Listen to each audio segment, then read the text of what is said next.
देखिए दोस्तों, MCQ questions हम कुछ करने वाले हैं बहुत इंपॉर्टेंट।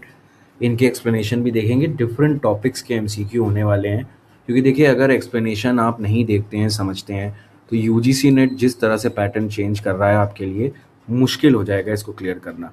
पहला क्वेश्चन देखते हैं, ये करंट अफेयर का टाइप से रिलेटेड है।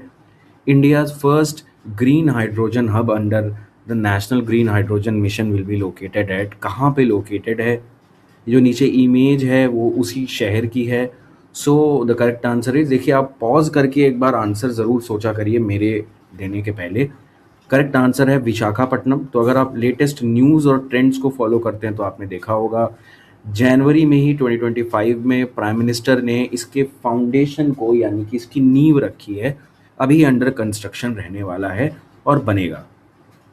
दूसरे क्वेश्चन पे आते हैं। बहुत बड़ा हॉट टॉपिक बना है एनवायरमेंटल साइंसेज में सॉलिड वेस्ट मैनेजमेंट के रूल्स। तो क्वेश्चन है कि वेस्ट सेग्रीगेशन में एक कैटेगरी बनी है स्पेशल केयर वेस्ट, आपको पता है क्या? और अगर आपको पता है तो बताइए इनमें से कौन उसमें आ रहा है। तो करेक्ट आंसर मैं आपको बताता हूँ, used syringes and expired medicine. तो ये बहुत इंपॉर्टेंट है। आप देखिए एक सस्टेनेबल प्रैक्टिस की तरफ एक मोल्ड, एक चेंज आया है इस लॉ में। तो जो दिसंबर 2024 में ये एक्ट था वो इफेक्टिव है अक्टूबर 1 2025 से, ध्यान रखिएगा। इसीलिए ये क्वेश्चन बहुत इंपॉर्टेंट बन जाता है। अब यहाँ पर वेस्ट के 4 कैटेगरी हैं, वेट वेस्ट, ड्राई वेस्ट और सैनिटरी और स्पेशल केयर वेस्ट। और ध्यान रखिएगा सबसे ज़्यादा इंपॉर्टेंट है, आप भी इसको ध्यान में रखिए, sanitation workers can refuse to collect. अगर सेग्रीगेट करके आप कूड़ा नहीं देंगे तो वो जो वर्कर है म्युनिसिपल कॉरपोरेशन का, नगर महापालिका का, वो नहीं उठाएगा कूड़ा। तो अगला क्वेश्चन देखते हैं। ये मुझे लगता है आपको खुद से कर लेना चाहिए। What is the likely outcome if a bulk waste generator, यानी जो भी बल्क वेस्ट जनरेटर है वो अगर सेग्रीगेट नहीं करता है तो क्या होगा?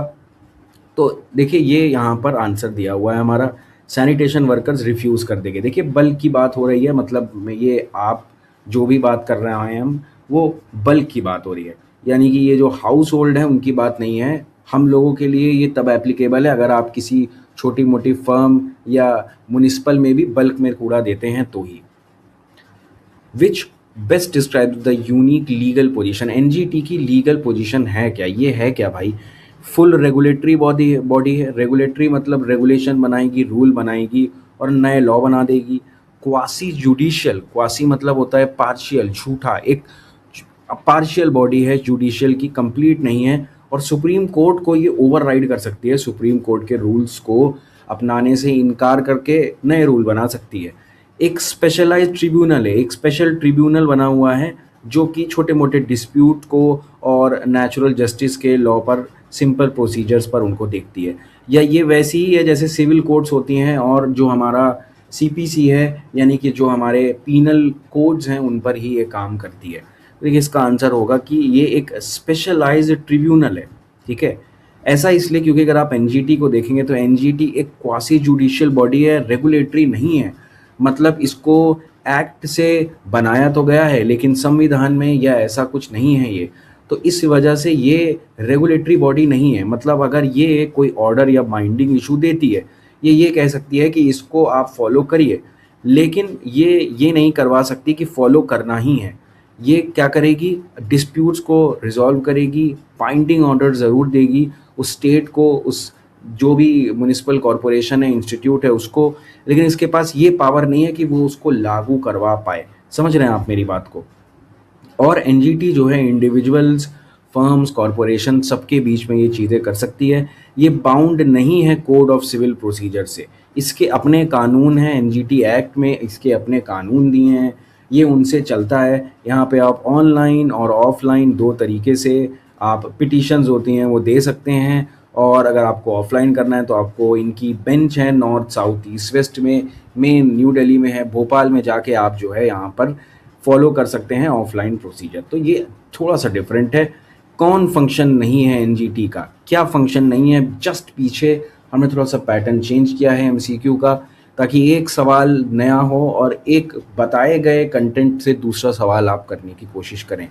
क्या फंक्शन नहीं है अगर आप बता पाएँ तो देखिए इसका है एडजुक्टिंग। क्या डिस्प्यूट्स को करती है? बिल्कुल करती है। डायरेक्टली इनएक्टिंग एनवायरमेंटल पॉलिसी, आप पॉलिसी को भी इनैक्ट करवाते हैं, या कंपनसेशन देती है, या बाइंडिंग रिमीडियल ऑर्डर्स देती है गवर्नमेंट को।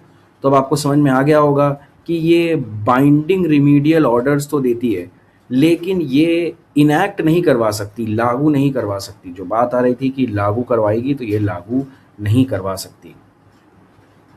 एटमॉस्फेरिक ओजोन की बात करें, एक सेकेंडरी पोल्यूटेंट है। ग्राउंड लेवल पर किस वजह से ये होता है, मुझे लगता है ये अब आपको रट जाना चाहिए, बहुत बार ये आ चुका है, मैंने भी बताया है।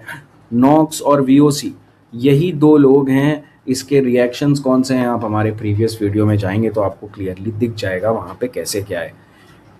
अब सवाल आता है, which pollutant parameter require the strictest control. देखिए, एल्यूमिना इंडस्ट्री की स्पेसिफिक बात हो रही है। क्यों एल्यूमिना इंडस्ट्री, वैसे मैंने वाई यहाँ पे लगा दिया है क्योंकि एमसीक्यू है, तो वाई का आपको कुछ नहीं करना। लेकिन आप ये बताइए कि क्यों एल्यूमिना इंडस्ट्री में, जिसमें कि एक हॉल हेरोल्ड प्रोसेस नाम की एक चीज़ होती है, और एक वेस्ट बनता है, एक बहुत इंपॉर्टेंट वेस्ट भी बनता है जिसे हम रेड मड कहते हैं। ये मिट्टी होती है लाल कलर की, नाम से ही आपको पता चल रहा है, सबसे बड़ा वेस्ट और प्रॉब्लम है एल्यूमिना इंडस्ट्री का। तो इस वजह से ही जो टीडीएस होता है, टोटल डिजॉल्व्ड सॉलिड, वो बहुत ज़्यादा हो जाता है।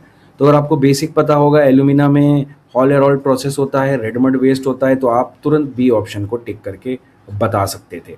एक बहुत इंपॉर्टेंट बात है, इन्वायरमेंटल प्रोटेक्शन एक्ट में एक और चीज़ है, वहाँ पे हर इंडस्ट्री के सेट ऑफ स्टैंडर्ड्स दिए हुए हैं। जैसे आप यहाँ पे देखेंगे, ईपीए से हमने लिया है, वेस्ट वाटर जनरेशन का स्टैंडर्ड है, पार्ट बी में। पेज नंबर भी मैं आपको बता दे रहा हूँ, 549। तो आप देखेंगे इंटीग्रेटेड आयरन एंड स्टील में 16 मीटर क्यूब पर टन ऑफ फिनिश स्टील, इतना आप वेस्ट वाटर जनरेट कर सकते हैं। शुगर में 0.4 मीटर क्यूब है। अगर 1 टन आप केन को क्रश करते हैं तो आप 0.4 मीटर क्यूब वॉल्यूम के हिसाब से पानी वेस्ट निकाल सकते हैं, उससे ज़्यादा नहीं निकाल सकते। ऐसे कई इंडस्ट्रीज़ के स्पेसिफिक लॉ हैं। नॉइज़ के आपको स्टैंडर्ड दिख जाएंगे। आप देखिए, मोटरसाइकिल में, स्कूटर्स में और 3 व्हीलर्स में 80 डेसिबल होना चाहिए, उससे ज़्यादा नहीं होना चाहिए। इस प्रकार से आप देखेंगे कि ये लॉज बहुत से बच्चे निगलेक्ट करते हैं, बहुत से लोगों को पता ही नहीं होता है। ये आप हमारे क्वेश्चन को देखेंगे तो ये जो इंडस्ट्रीज़ हैं, कॉटन, वुलन, कारपेट्स, इसमें आप देखेंगे इनका पीएच कितना होना चाहिए, सस्पेंडेड सॉलिड कितना होना चाहिए, बीओडी कितना। हर इंडस्ट्री का स्पेसिफिक एक स्टैंडर्ड है, क्योंकि जब आप देखिए इन्वायरमेंटल साइंटिस्ट बनेंगे या किसी कंसल्टेंसी में या एनटीपीसी में जॉब करेंगे, तो आपको चेक करना होगा इंडस्ट्रीज़ को, लेकिन उससे पहले आपको इंडस्ट्रीज़ की जो स्टैंडर्ड है वो पता भी तो होने चाहिए। तो इसको ज़रूर पढ़ें आप, बहुत इंपॉर्टेंट है।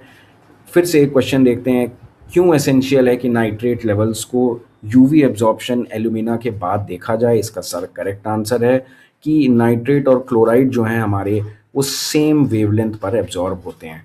मुझे लगता है ये आपको समझ में आ गया होगा। टेलीग्राम चैनल हमारा लिंक नीचे है, उसको ज्वाइन करिए। Thank you and have a nice day.